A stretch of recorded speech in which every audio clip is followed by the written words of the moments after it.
I never thought I would live to see a day where my daddy's words would come back to haunt me with such painful force.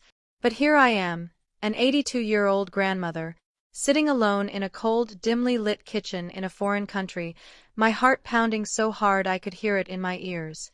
My hands shook as I held onto the edge of the table, staring at the man I had once called my husband. He wasn't smiling. He wasn't gentle. His eyes were filled with something I had never seen before, something that made my chest tighten with fear. "You should have stayed in your country," he muttered in a voice colder than winter itself. At that moment, I realized I was trapped. Thousands of miles away from home, away from my family, away from everything familiar, I had followed him blindly into a nightmare. And what I saw that night was something I never expected, something my daddy had warned me about over 60 years ago. But before I tell you what I saw, you need to know how I got here. My name is Margaret Carter, though most people just call me Maggie. I was born in a small town in Virginia back in 1943. I grew up during a time when fathers were firm, mothers were obedient, and daughters were expected to follow rules without asking too many questions. My daddy, John Carter, was a stern man but wise in a way I only came to understand when I was much older. He had these piercing blue eyes and a voice that could silence a whole room. I can still hear him saying, "Maggie, don't go looking for happiness too far from home. Some waters may look calm, but they hide monsters underneath." At the time, I rolled my eyes. I was young, blonde, and filled with dreams. I wanted adventure, romance, and a story different from the women in my town who never traveled beyond the county line. And then, I met him. His name was Edward Williams, though everyone called him Eddie. He wasn't from around here. No, Eddie was a tall, handsome foreigner with dark hair, a charming accent, and eyes that sparkled with mystery. He had come to Virginia for business, or so he said. I met him at a church social one summer afternoon when I was only 21. He stood out among the clean-cut local boys in their pressed suits. Eddie wore a casual white shirt, the sleeves rolled up, showing strong arms. He carried himself with confidence, like the whole world already belonged to him. When he asked me to dance, I didn't think twice. My heart raced as I placed my hand in his, the music swirling around us like a promise. From that moment, I was hooked. My daddy didn't like him. Not one bit. "Maggie," he said, "you don't know this man. You don't know his people. You don't know where his loyalty lies." But I was blinded by love, or maybe it was obsession. Every time Eddie looked at me, it felt like I was the only woman in the world. He whispered sweet promises about a new life in his country, about castles, family traditions, and a world full of wonders I had never seen. I ignored every warning. When Eddie asked me to marry him, I said yes without hesitation. I was young, stubborn, and desperate to prove my daddy wrong. The wedding was small but beautiful. I wore a white lace dress that my mother had sewn by hand, and Eddie looked dashing in a dark suit.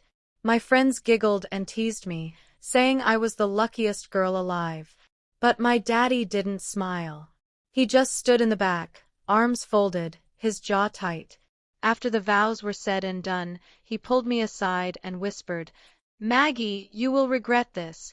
Mark my words. That man will take you far away from us, and you'll see a side of him you don't expect." I laughed it off, kissed his cheek, and told him he was being dramatic. But deep down, a part of me knew he was serious. When Eddie finally took me to his country, it felt like stepping into another world. At first, it was magical. Old stone buildings, cobblestone streets, markets filled with spices and fabrics I had never seen. He introduced me to his family, who greeted me with polite smiles but cold eyes. I tried to fit in, but I could feel their stares, their whispers. "You don't belong here," one of his cousins once muttered under her breath, though Eddie pretended not to hear. At first, I brushed it off. But then little things started to happen. Eddie began to change. He grew distant, colder. His laughter, so warm when we first met, was replaced by silence. He stopped holding my hand. He stopped looking at me the way he used to. And when I asked him what was wrong, he brushed me off with excuses. But one night, one unforgettable night, I saw something that made my blood run cold. It was late. I had woken up thirsty and went downstairs to get a glass of water. The house was dark except for a faint light flickering in the living room. I thought Eddie was reading or maybe listening to the radio. But when I peeked around the corner, what I saw nearly made me drop the glass in my hand. Eddie wasn't alone. He was speaking in hushed tones to two men I had never seen before. Their faces were hard, their eyes sharp, and there was something about the way they looked at me when Eddie noticed I was there, something that told me I had just made a terrible mistake by coming down those stairs. And then, Eddie turned to me with a glare I had never seen in his eyes before. "Maggie," he said, his voice low and threatening, "you weren't supposed to see this." My breath caught in my throat. My daddy's voice echoed in my head louder than ever. "Don't go looking for happiness too far from home. Some waters hide monsters underneath." And right there, in that foreign house, thousands of miles away from home, I realized I was staring into the face of the monster my daddy had warned me about. But what Eddie did next was something I never expected. "Sit," Eddie said, and the two men turned their faces toward me like wolves catching a small sound in the dark. My feet would not move. I clutched the glass so tight I thought it would crack. The men were dressed too neat for a friendly visit. Black coats, polished shoes, no smiles. One had a little book in his hand. It looked like a ledger. The other carried a leather folder, the kind you bring when you want someone to sign something big. I came for water," I whispered. "Then drink and go back upstairs," Eddie replied. His voice was smooth now, like nothing odd was happening. But his eyes did not leave mine. I took the smallest sip. The men watched me like I was the show. My heart beat in my throat. My daddy's words walked around the room like an old ghost. Some waters hide monsters underneath. I put the glass down and backed away. At the top of the stairs I paused and listened. Their voices dropped to murmurs. A paper slid. A pen clicked. Someone chuckled, low and mean. I wanted to run, but I could not. I stood there until my knees hurt, then I crawled into bed and stared at the ceiling until gray morning pushed through the curtains. The next day, Eddie made pancakes. He whistled in the kitchen like everything was fine. He kissed my forehead like he always had, gentle and quick, and asked if I wanted tea. For a second, I wondered if my mind had made up the night before. Old age can be tricky. Sometimes memories are fog with shapes inside them. "Who were those men?" I asked, keeping my voice small. "Work," he said, flipping a pancake. "You know how it is." I didn't. I never did. Eddie's work changed like the weather. One week he said he handled family properties. Another week it was imports. He wore good suits but had no office I could visit. He had a phone that never stopped buzzing but no business cards.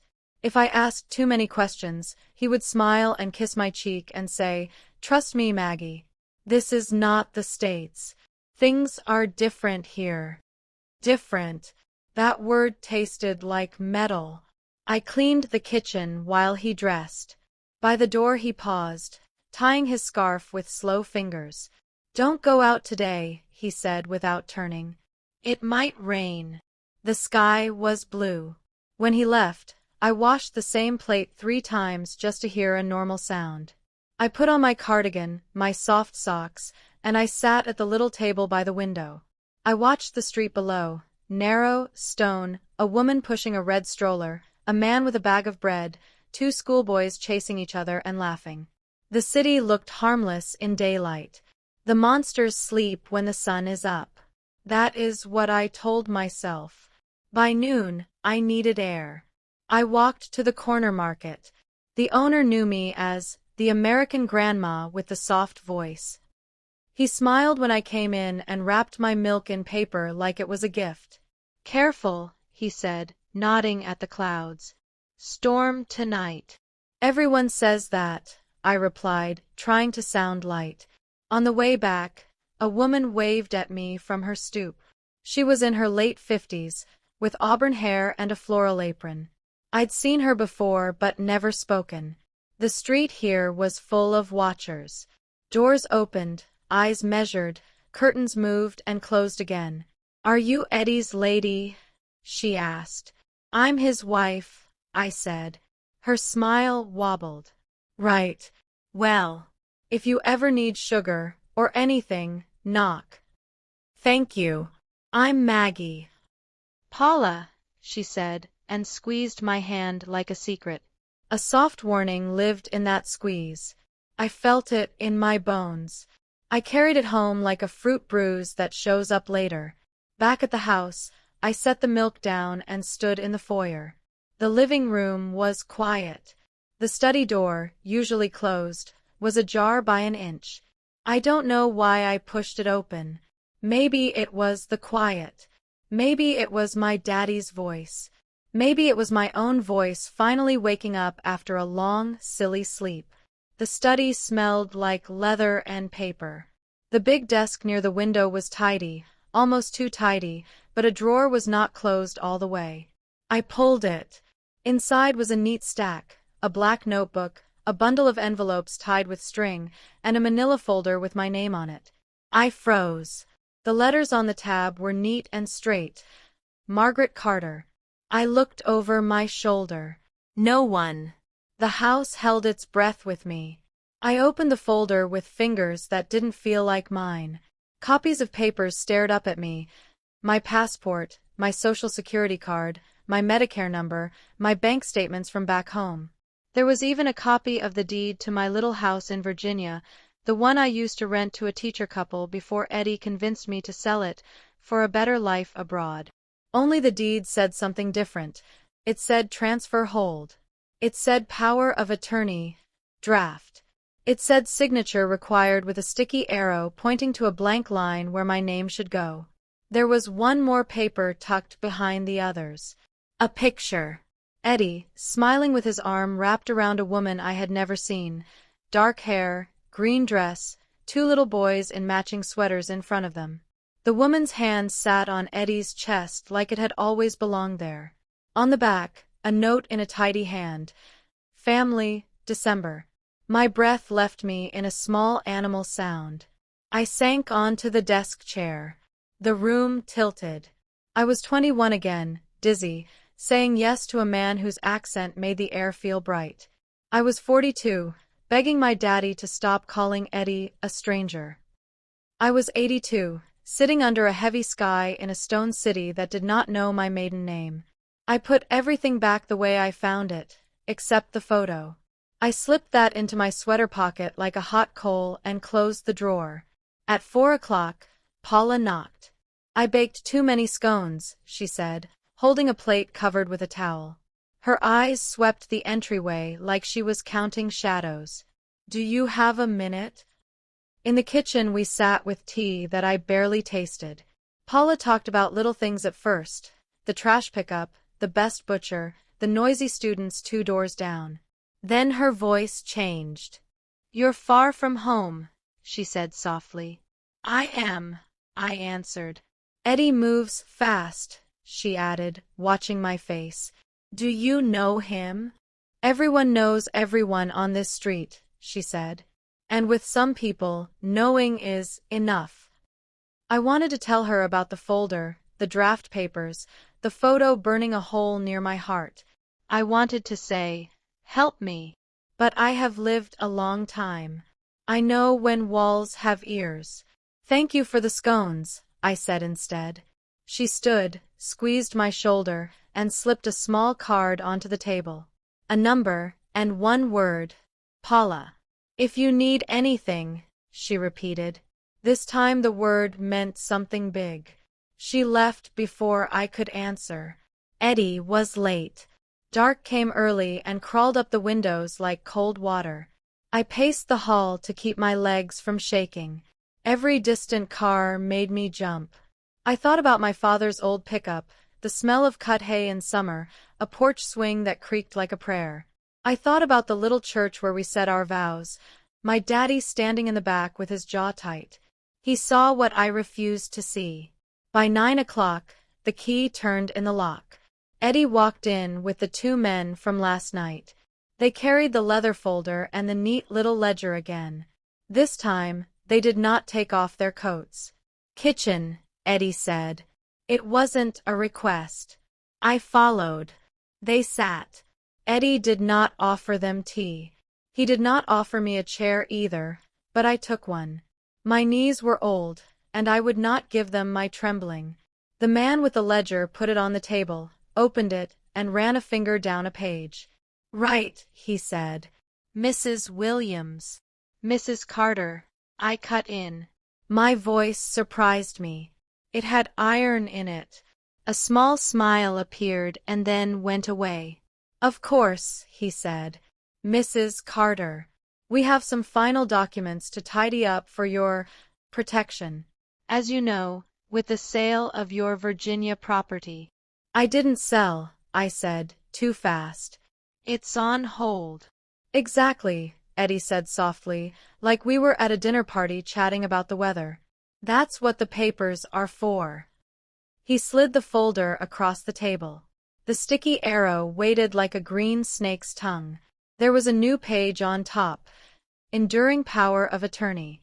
In small letters under my name. In favor of Edward Williams. "Sign," Eddie said. I looked up at him. His face had become a door without a handle. "I need time," I said. "I don't sign anything without reading." "Then read," the other man replied, tapping his watch. "We have an appointment downtown in the morning. 9. My fingers went to my pocket without thinking. The photo's edge scratched my skin. I pulled it out and laid it face up on the table. Eddie did not flinch. He only glanced at it like it was old news. "Who is she?" I whispered. He shrugged. "Family." "Your family," I said, feeling my chest crack. "Your wife." The man with the ledger chuckled. "This is not the States," he said again, as if it were a joke we all understood. The house felt smaller. The walls leaned in. I stood, slow and careful, because dizziness is not your friend at 82. I picked up the pen. My hand hovered over the line. The men watched. Eddie's mouth twitched like a tiny rope being pulled. When the doorbell rang, all four of us jumped. No one moved. It rang again. 3 slow notes like a code. Eddie's jaw tightened. He nodded at the man with the ledger, who stood and peered through the little frosted window in the hall. He turned back and said one word to Eddie in a language I did not know. Eddie's face changed. He straightened his tie. He smoothed his hair. Then he smiled, a real smile, the one I remembered from the church social, the one that had walked me across an ocean. "Open it," he said. The man opened the door. A woman stepped in. Dark hair. Green dress. The same eyes from the photo. And behind her, 2 boys in matching sweaters, older now but clearly his. She looked at me, then at the papers on the table, then at Eddie, and she said in clean, careful English, "Has she signed yet?" My fingers loosened. The pen fell. The sound was small, but it broke something inside me open. Eddie turned to me, his voice bright like company had come. "Maggie," he said, "meet my wife." The kitchen went silent. Even the old clock on the wall held its tick. And then the front door, still ajar, swung wider on a gust of cold air, just enough for me to see a second shadow waiting outside, and the edge of a dark blue jacket with a tiny gold pin I knew from a lifetime ago. A consular pin. Someone from the U.S. Embassy was standing on my doorstep. Before I could breathe, the shadow stepped forward and the voice I never expected to hear again said, steady and low, "Mrs. Carter, are you safe?" The room erupted. Eddie reached for the papers. The men stood too fast. The woman hissed my name like a curse. and I realized I had 1 second to choose between fear and the rest of my life. I opened my mouth to answer, and the lights went out. Darkness swallowed the room like a blanket yanked over my head. The bulb above us popped, and glass sprinkled onto the floor. Someone cursed in that foreign tongue. A chair scraped. My heart banged so hard it felt like the house itself could hear it. I clutched the edge of the table, afraid to move, afraid to breathe. In the dark, every sound was sharper: the creak of shoes on wood, the shuffle of papers, a boy's whimper, and the low hiss of Eddie's voice. "Stay calm. Nobody move." But that voice wasn't calm. It carried panic, the kind that cracks a man open. Then, another voice cut through the dark. Strong, steady, American. "Mrs. Carter, follow my voice. Slowly. Now." The embassy man. My legs shook. 82 years of bones do not run well in the dark. I slid 1 foot forward, then another, keeping my hand on the table. I bumped the edge of a plate and nearly cried out. Someone grabbed my wrist. Cold fingers, strong grip. "Eddie." "She's not going anywhere," he growled. "Let her go," the embassy man ordered. "Or this gets ugly fast." A click sounded. Not a light switch, no. A gun. I froze. My mind went back 60 years to my daddy's shotgun hanging above the mantel. He had told me, a weapon in the wrong hands makes cowards brave. Now I was standing in the wrong house, with the wrong man, listening to the wrong sound. The lights flickered back, dim and shaky, like the house was trying to breathe. Eddie's hand was still on me. His eyes burned, wild and cornered. The embassy man stood tall in the doorway, his coat open just enough for me to see the gun at his side. His badge glinted gold under the faint light. The woman in the green dress stood frozen with her boys behind her. One of the men in black coats had the ledger clutched to his chest like it was worth more than his life. The other was halfway to the back door, his hand twitching near his pocket. "Edward Williams," the embassy man said firmly, "step away from her. Now." For the first time since I had known Eddie, I saw fear in his face. Not the kind of fear that begs, but the kind that calculates. His grip loosened just enough for me to yank my wrist free. I stumbled back, my hand hitting the wall for balance. The embassy man stepped in, one slow stride at a time, like he owned the floor. "You've crossed lines," he continued. "Financial fraud, multiple identities, and now coercion. You really thought we weren't watching?" Eddie's lips twisted into something between a smirk and a snarl. "You don't know anything." "Oh, we know plenty," the embassy man replied. "And tonight you're done." The room erupted again. Eddie lunged. The man with the ledger dropped his book, the kids screamed, and Paula's voice rang from the front step. "Police! Inside now." I don't know how she got there. Maybe she had followed the embassy man. Maybe she had been watching all along. But within seconds, heavy boots thundered in, foreign officers in Navy uniforms pouring through the door with shouts and commands. "Hands where we can see them." The gun clattered onto the floor. Eddie raised his hands slowly, his eyes still locked on me. "Maggie," he said, almost softly now, "you don't understand. Everything I did was for us. For us." Those words stabbed deeper than the threat of any weapon. They pulled him back, cuffed his wrists, read words I only half understood. The woman in the green dress shouted in their language, pointing at me, her face twisted with rage. The boys cried louder. The men in black coats tried to talk fast, but their papers and folders were swept up, sealed in bags, locked away. And me. I just stood there. My knees shook, my hands trembled, but I did not fall. Not yet. The embassy man came to my side. "Mrs. Carter, you're safe now." Safe. That word felt foreign too. After everything I had seen, after everything Eddie had been hiding, could I ever be safe again? I looked down at the photo still clutched in my sweater pocket. Eddie, smiling, with his secret family. A life built on lies. The police dragged him toward the door, his eyes never leaving mine. "Maggie!" he shouted, his voice sharp and desperate. "Don't believe them. You'll regret this." And for a moment, just one quick, foolish moment, I wanted to believe him. Because sometimes the devil you know is easier than the truth you never expected. But then I heard my daddy's voice again, as clear as day. "Don't go looking for happiness too far from home. Some waters hide monsters underneath." The door slammed shut. Eddie was gone. The house fell silent except for the ticking of the old clock. The embassy man guided me to a chair. Paula rushed in, her eyes wide, her apron still dusted with flour. She took my hands in hers and whispered, "Oh, Maggie!" The weight of 82 years hit me all at once. My chest heaved, my eyes burned, and for the first time since leaving Virginia, I broke down. Tears poured, not just for Eddie, not just for the lies, but for every warning I ignored, every word of my daddy's I brushed aside. "I thought he loved me," I whispered. Paula squeezed tighter. "Men like him don't know love. They only know possession." The embassy man cleared his throat.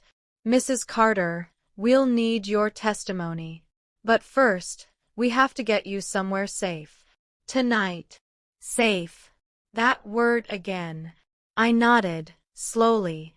But deep inside, a sharp question rose like a thorn. If Eddie was gone, then why did I still feel like the nightmare wasn't over? Because in that very moment, unseen by us all, the man with the ledger who had slipped out the back door earlier was already making a phone call. And whoever answered that call whispered my name. The embassy man didn't waste time. He introduced himself as Agent Miller, and though his voice was calm, his eyes were sharp like he was always counting exits.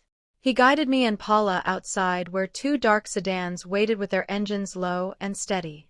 The air was damp, the sky heavy, and neighbors peeked from behind curtains like crows on a fence. "Get in," Miller said. He opened the door like he'd done it 1,000 times. Paula helped me climb inside, wrapping her arm around my shoulder as though I might shatter. For a while, the car only hummed. Streetlights flashed past like pale ghosts. Paula whispered prayers under her breath, and I sat clutching that cursed photograph, afraid to let it go, afraid to keep it.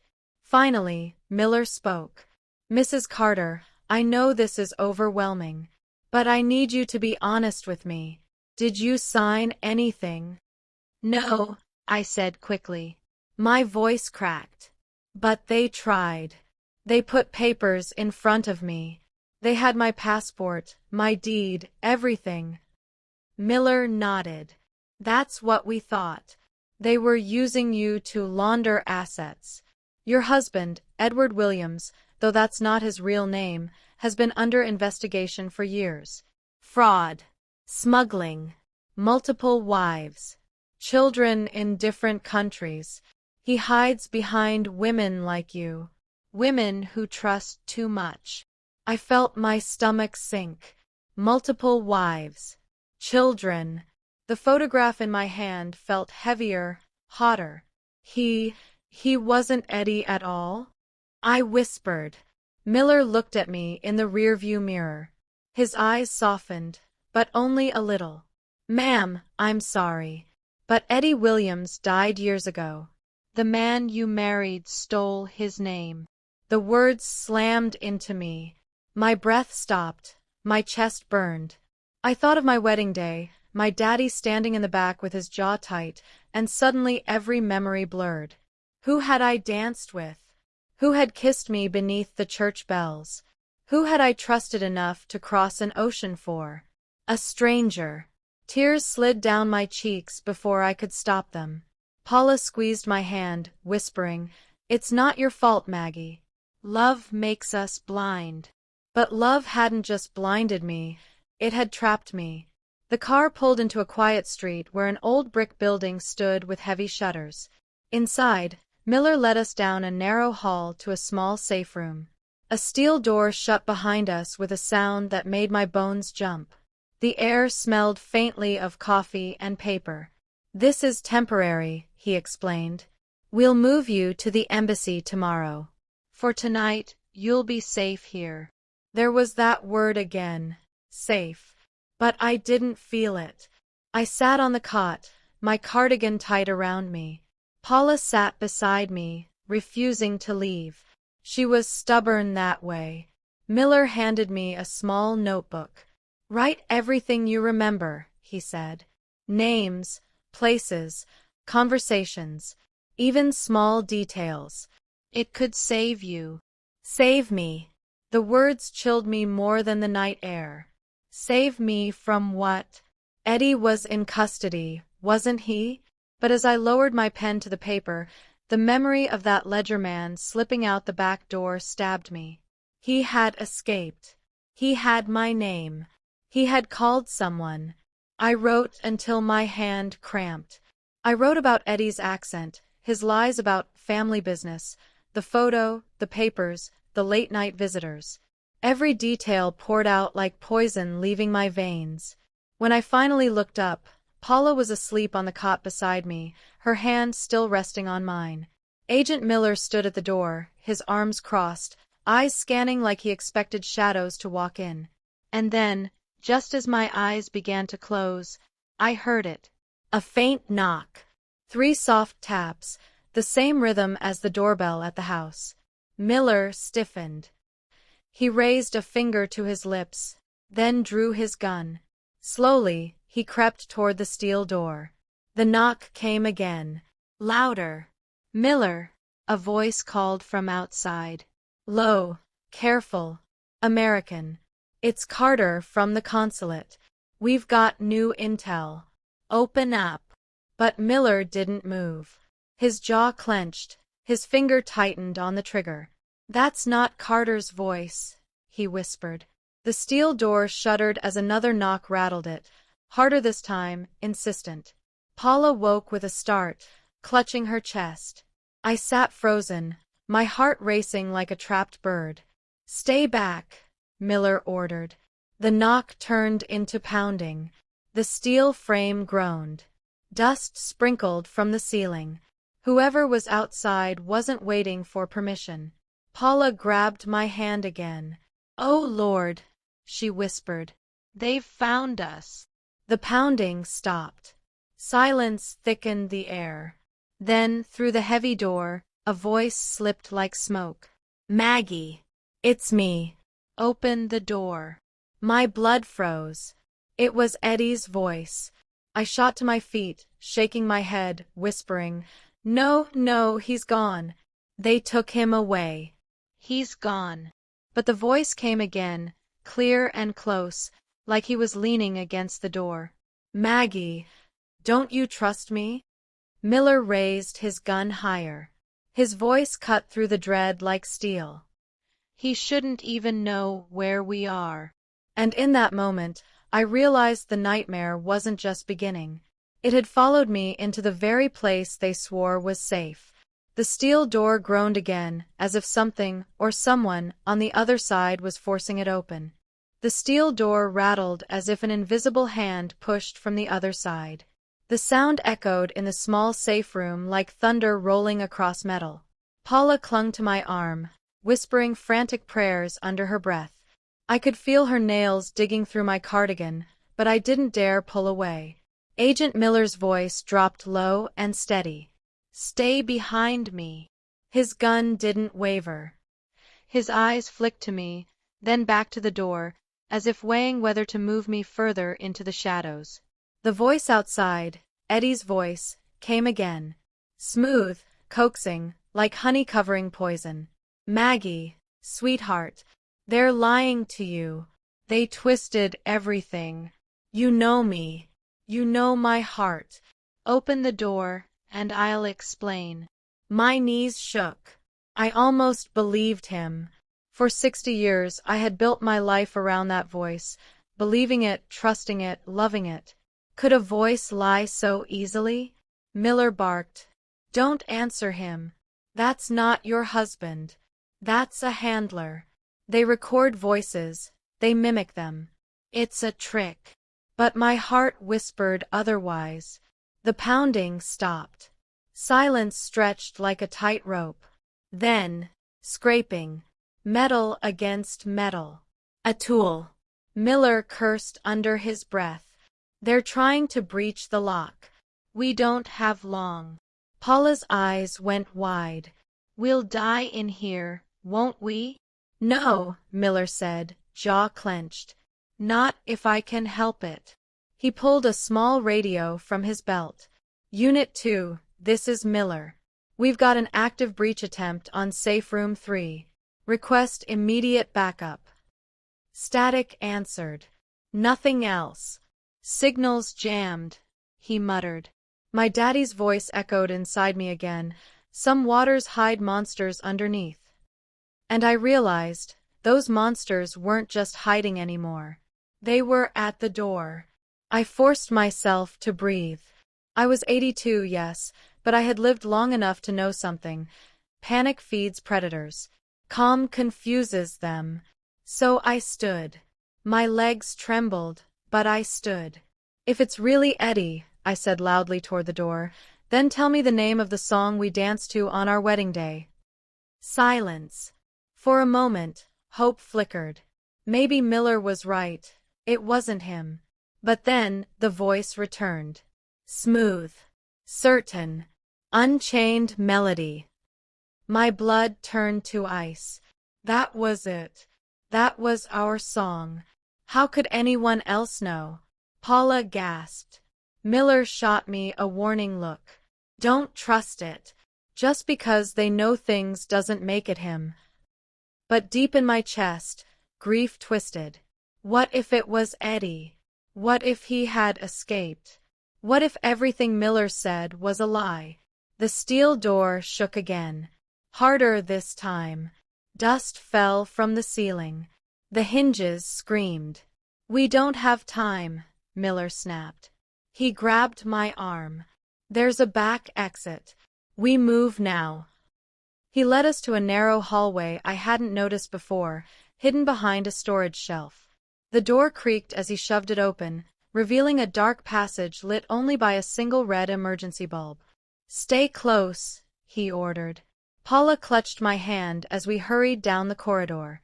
The air smelled of rust and damp stone. Every step echoed like a drumbeat, reminding me that danger wasn't far behind. At the end of the hall, Miller stopped at a second steel door. He punched a code into a panel. Nothing. Jammed too, he muttered. They're cutting power across the block. A faint scrape sounded behind us. The first steel door groaned, bending. They were coming through.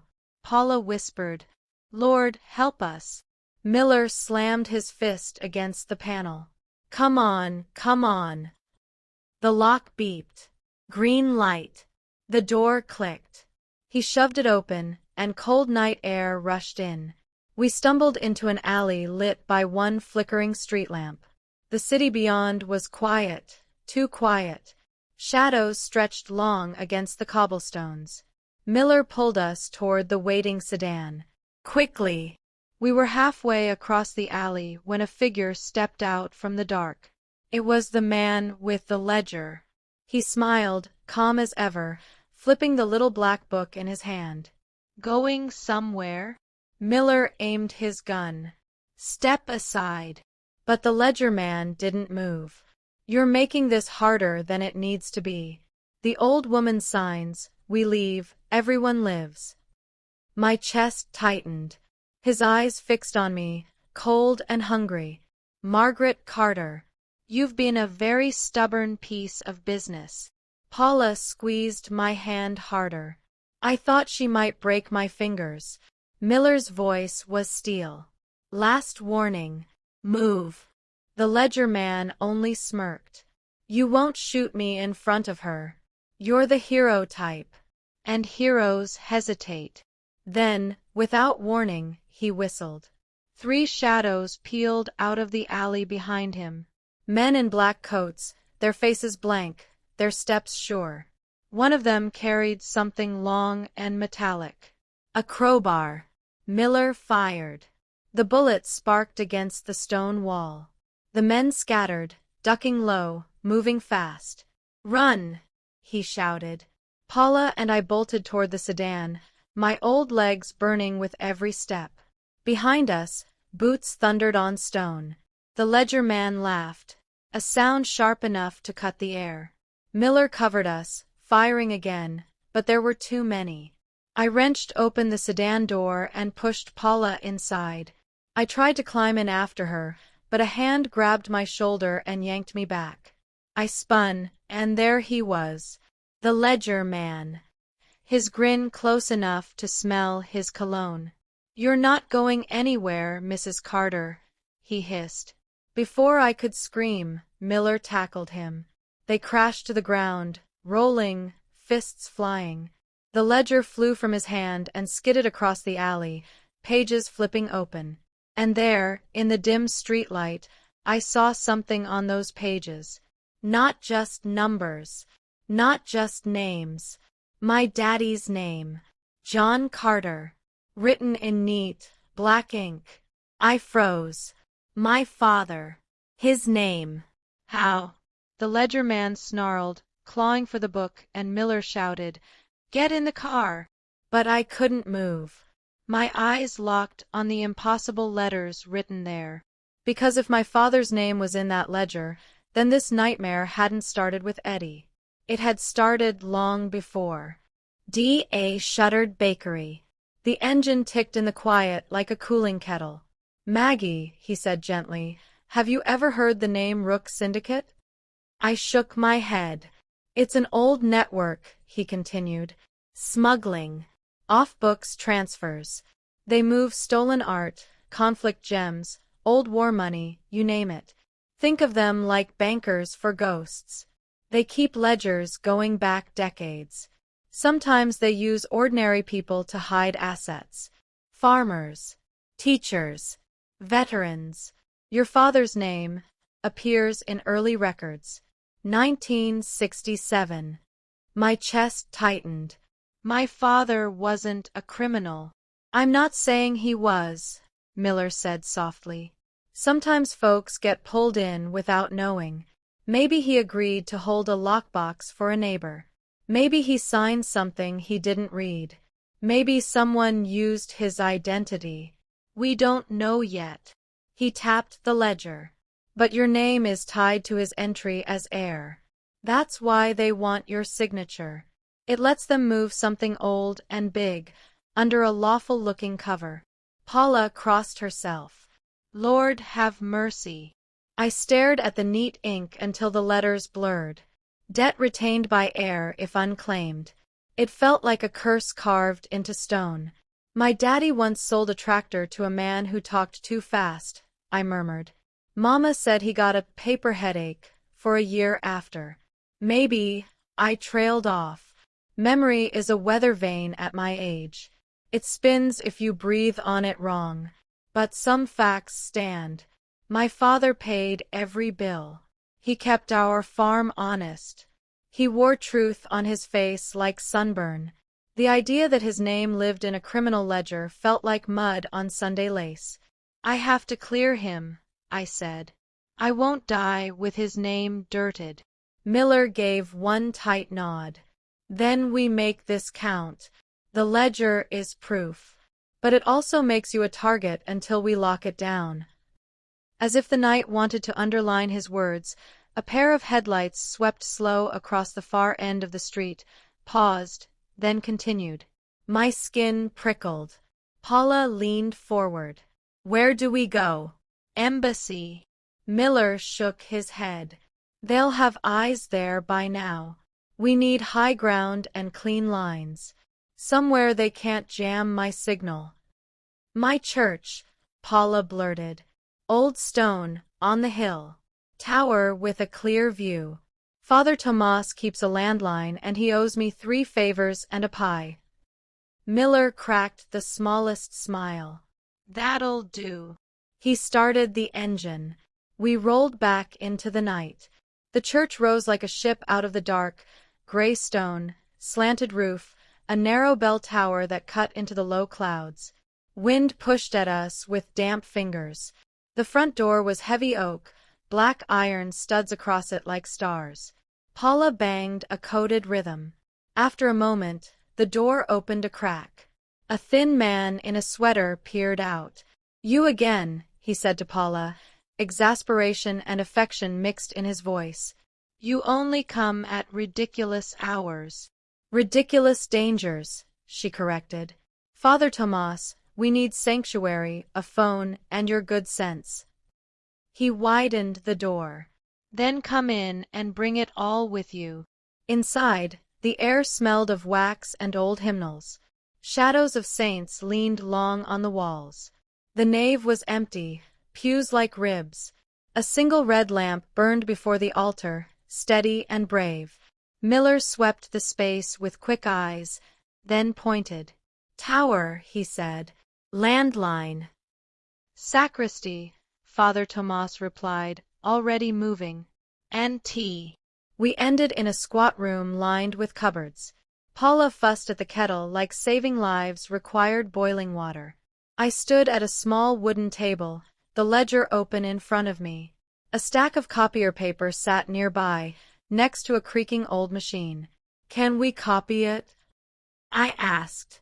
Miller nodded. "Make 2 sets. Hide one. Keep one on me." Father Tomas adjusted his glasses and set the copier humming.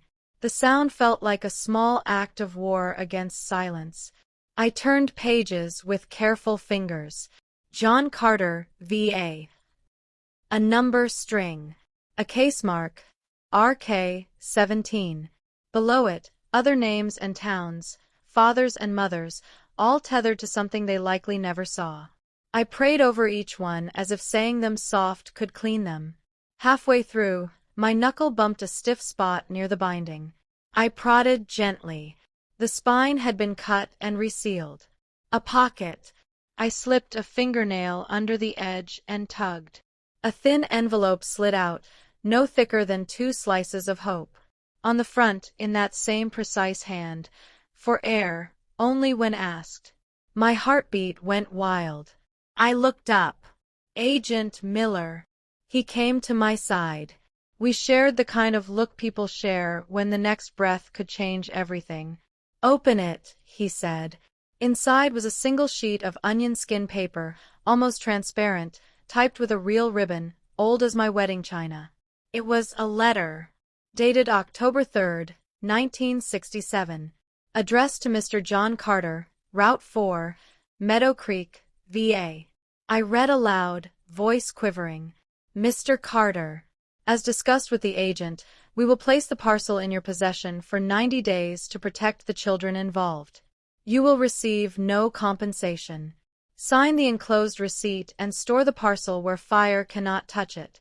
Should we not return in 90 days, you may give it to your heir with this letter. Tell no one. Their lives depend on it. R." The room tilted. I grabbed the table. "Protect the children," I whispered. Daddy wasn't hiding money. He was hiding people's hope. Miller's jaw set. Rook ran child corridors back then, moving orphans out of conflict zones. Some couriers split, sold what they carried. Others kept faith.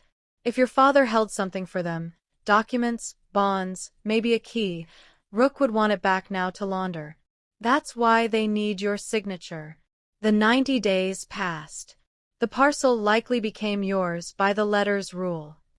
Paula's hand flew to her mouth. "Do you have it? The parcel?" My mind flew through decades like the flip of an old photo album. Attic summers. A cedar chest at the foot of Mama's bed. A tin box under the false bottom of a flower bin. Daddy's storm stash.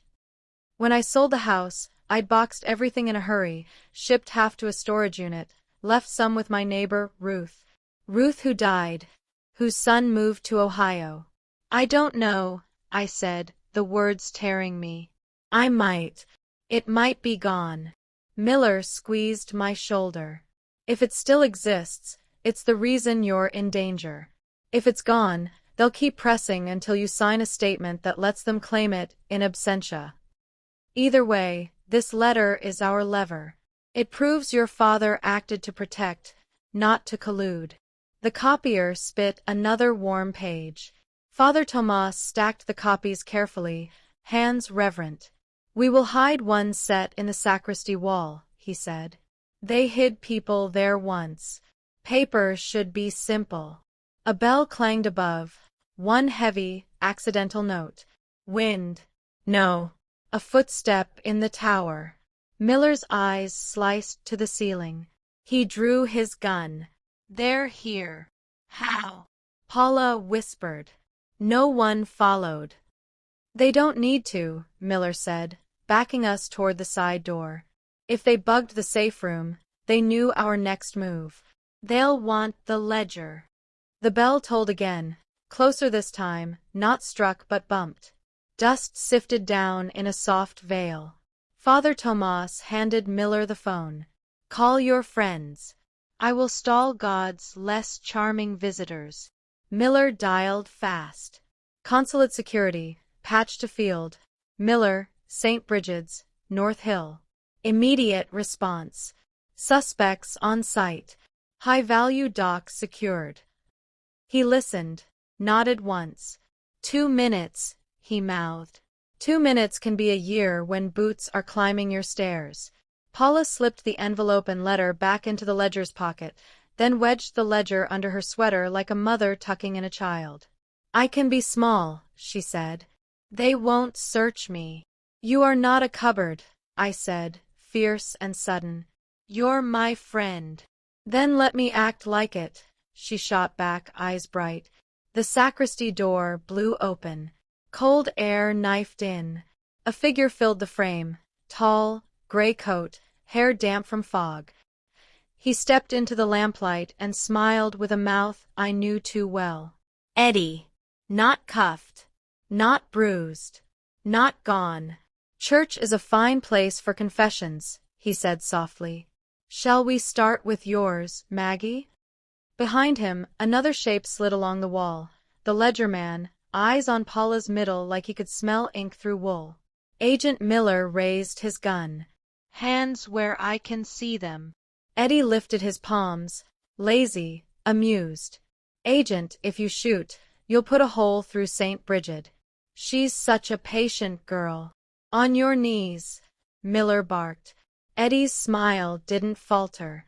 You still don't understand, he said, eyes flicking to the bell tower. You're already late. The bell above us groaned.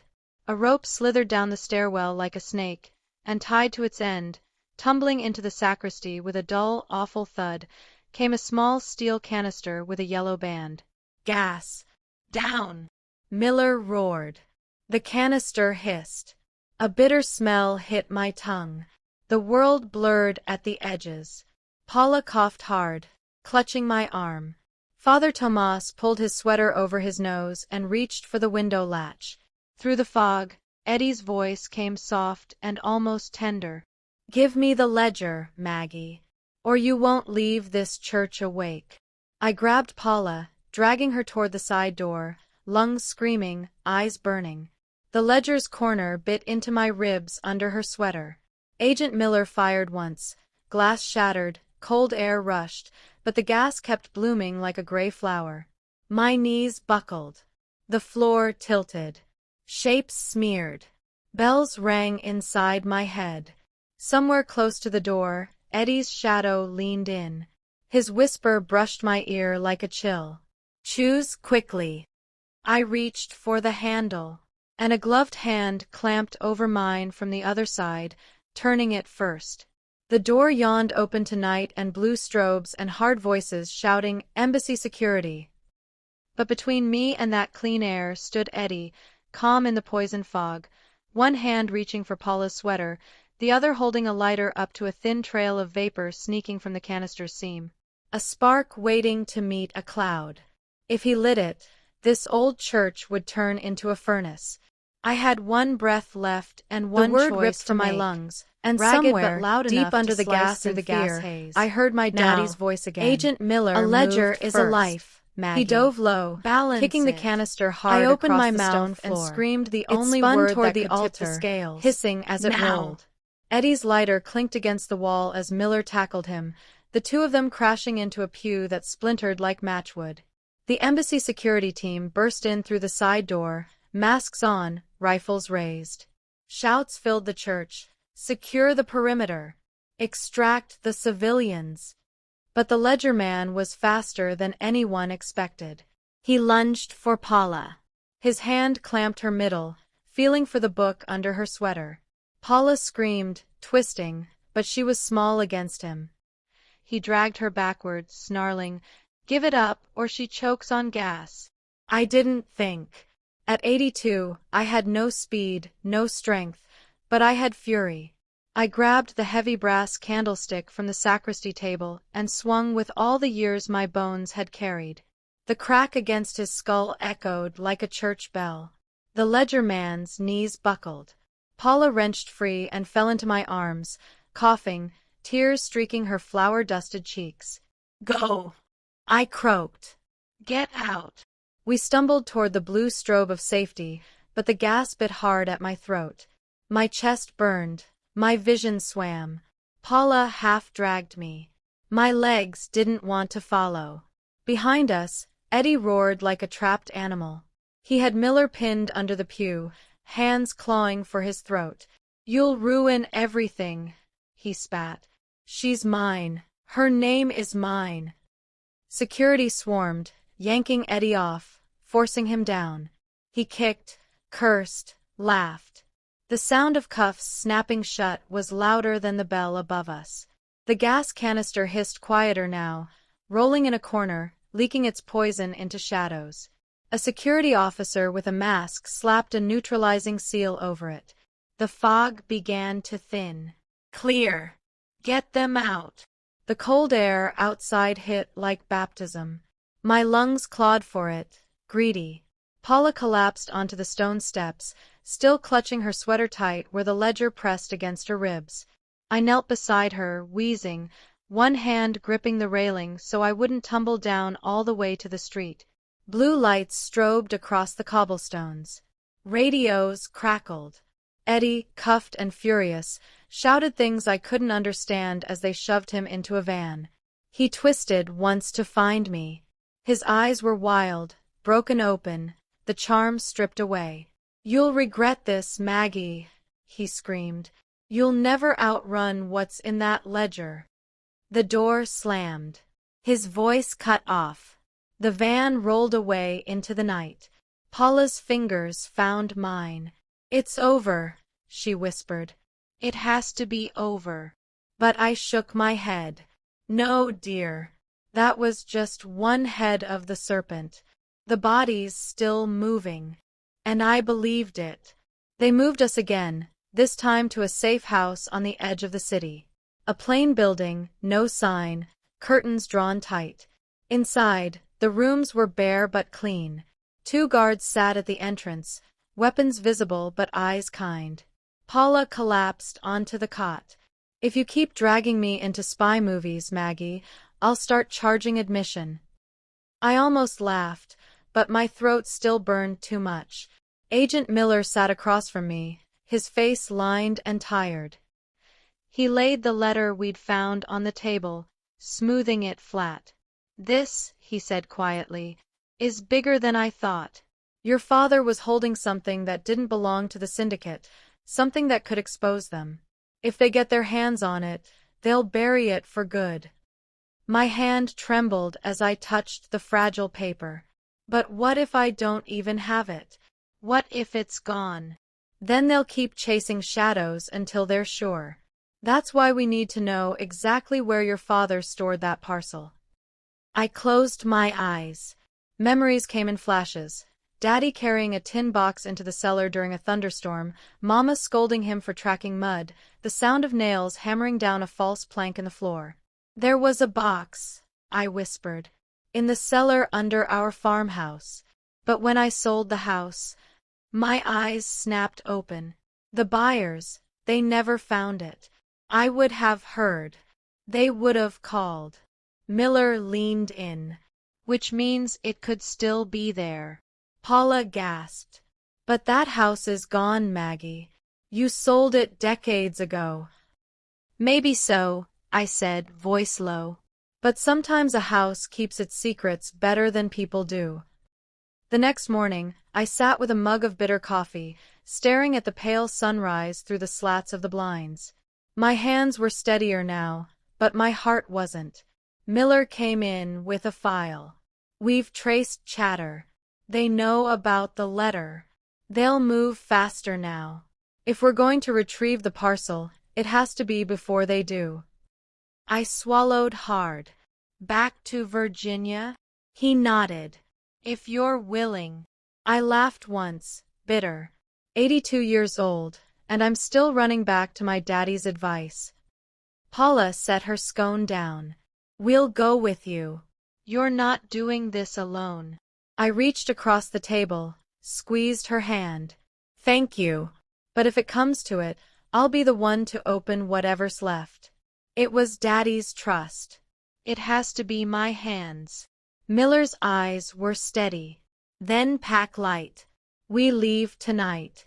Hours later, the safe house hummed with quiet preparations. A guard checked our bags. Miller stood by the window, radio pressed to his ear. Paula fussed over scarves and snacks, muttering about airplane food. And me. I sat with the ledger open one last time. Page after page of names stared back at me, but it was Daddy's that clung like a burr to my heart. Protect the children, the letter had said. Was that what he died carrying on his shoulders? A knock came at the door. Sharp. 3 raps. The guard checked, then opened it a crack. A courier in embassy uniform stood there, a package in hand. Delivery for Miller, he said in crisp English. The guard took it, nodded, shut the door. Miller frowned. I didn't request. He froze. His hand flew to his weapon. Get back. The package ticked. Not loudly. Not like a clock. Just soft, steady, like a heartbeat waiting to stop. Paula gasped. I felt my veins turn to ice. Miller's voice roared. Bomb! The room exploded into chaos. Guards shouting, Paula screaming, my ears roaring with a sound older than war. I clutched the ledger to my chest and thought of Daddy, of his voice, of the porch swing. Balance it, Maggie. Balance it. And then the blast hit.